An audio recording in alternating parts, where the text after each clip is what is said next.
بسم اللہ الرحمن الرحیم۔ میرے بھائی، میرے مسلمان بھائیوں، جو عورتوں پہ پردہ فرض ہے، دین میں سب سے بڑا حکم ہے پردہ۔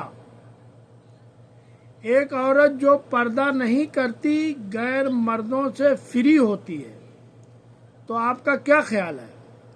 صرف ایک فری رہتی ہے، گناہ کر کے نا، اس سے نقصان کیا ہوتا ہے؟ تو اس گناہ سے اس سے نقصان کیا ہوتا ہے؟ اگر مرد شادی شدہ ہے تو اس کی توجہ اپنی بیوی سے ہٹتی ہے، ایسا ہے نا؟ ہے یا نہیں ہے؟ دنیا میں تو دنیا داروں نے اس کی اجازت دی ہے، اس کو گناہ کی فہرست میں شامل نہیں کرتے۔ دنیا داروں نے اس کی اجازت دی، گناہ کی فہرست میں شامل نہیں کرتے، لیکن ہمیں اچھا کیا ہے، برا کیا ہے، یا دنیا سے پوچھنا ہے یا اللہ سے پوچھنا ہے؟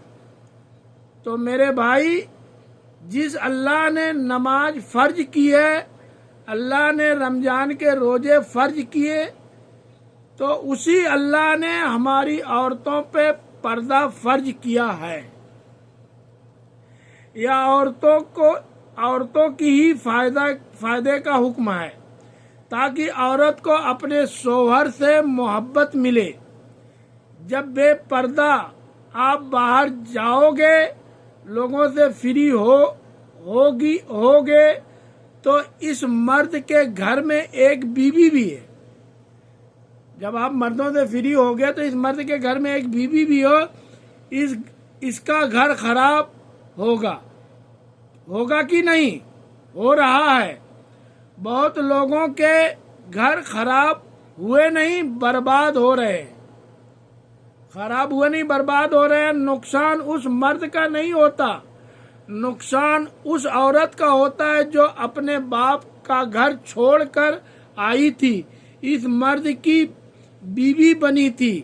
اسلام نے پردے کا حکم دے کے اصل میں اس عورت کی حفاظت کی ہے جو اس کے نکاح میں آئی ہے۔ کہتے ہیں مرد ساری ٹینشن، ساری خوشیاں اس عورت کے لیے ہونی چاہیے جو اس کی شریک حیات ہے،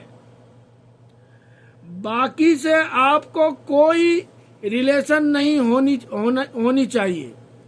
لبرل لوگوں نے بے پردگی پھیلا رکھی ہے کہ عورت آزاد ہے، بے پردگی پھیلا رکھی کہ عورت آزاد ہے۔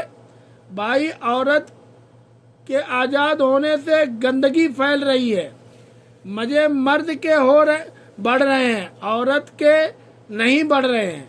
اس لیے ہم کہتے ہیں، ہمیں صحیح اور غلط کون بتائے گا؟ اللہ۔